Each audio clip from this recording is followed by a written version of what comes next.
Assalamualaikum warahmatullahi wabarakatuh. Yang saya hormati dosen pengampu mata kuliah pengantar ilmu ekonomi, Ibu Manjasari MSI, dan yang saya hormati teman-teman sekalian.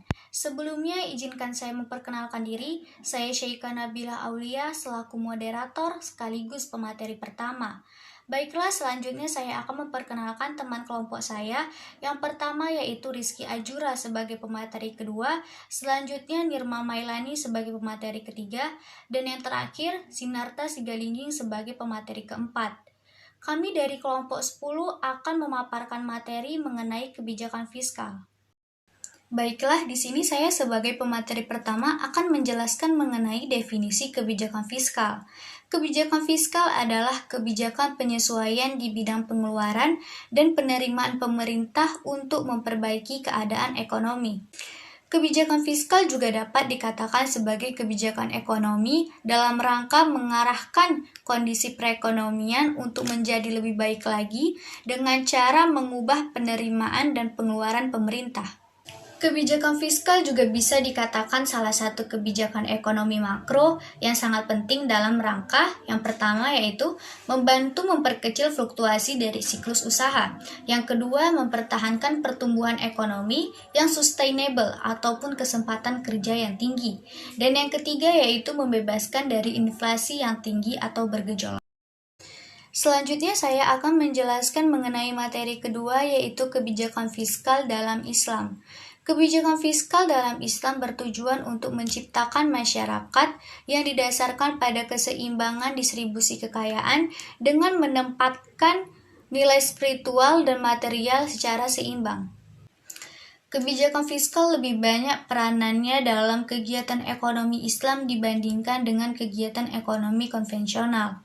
Jika melihat praktik kebijakan fiskal yang pernah diterapkan pada zaman Rasulullah dan Khulafaur Rasyidin, maka kebijakan fiskal dalam ekonomi Islam dapat dibagi menjadi 3 hal, yaitu yang pertama kebijakan pemasukan dari kaum muslim, yang kedua yaitu kebijakan pemasukan dari kaum non-muslim, dan yang ketiga yaitu kebijakan pengeluaran. Baiklah, di sini saya sebagai pemateri kedua, saya ingin menjelaskan tentang tujuan kebijakan fiskal.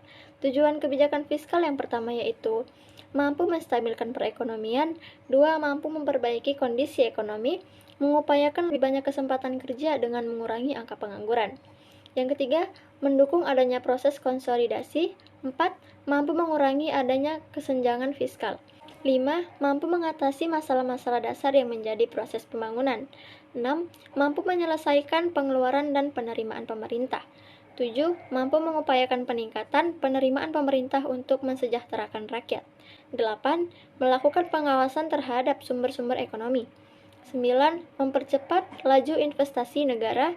10. Menciptakan keadilan sosial. Materi selanjutnya yaitu tentang bentuk kebijakan fiskal.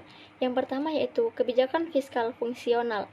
Bentuk kebijakan fiskal ini disusun dengan berbagai pertimbangan yang matang, terutama memperhatikan aspek fungsi dan kegunaannya. 2. Kebijakan fiskal sengaja, yaitu langkah fiskal yang ditempuh secara sengaja saat dihadapkan pada kondisi yang tidak bisa ditebak sebelumnya.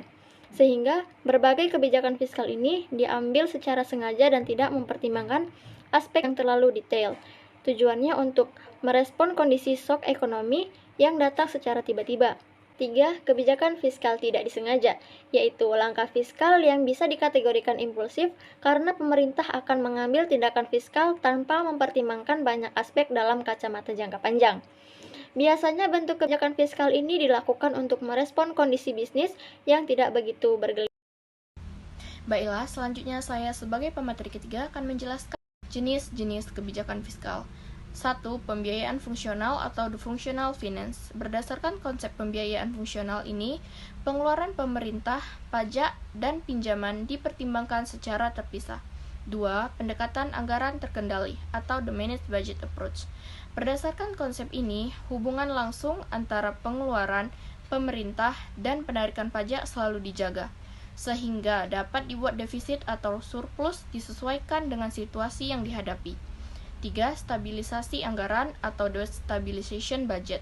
Dalam stabilisasi ini, anggaran Pengeluaran pemerintah lebih ditekankan pada asas manfaat dan biaya relatif dari berbagai paket program.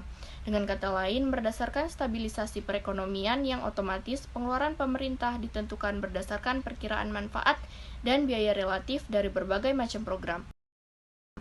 4. Pendekatan anggaran belanja berimbang, balanced budget approach. Cara yang diberikan dalam hal ini adalah anggaran yang disesuaikan dengan keadaan, managed budget. Tujuannya adalah tercapainya anggaran berimbang dalam jangka panjang dan menekankan kepada keharusan keseimbangan antara penerimaan dan pengeluaran.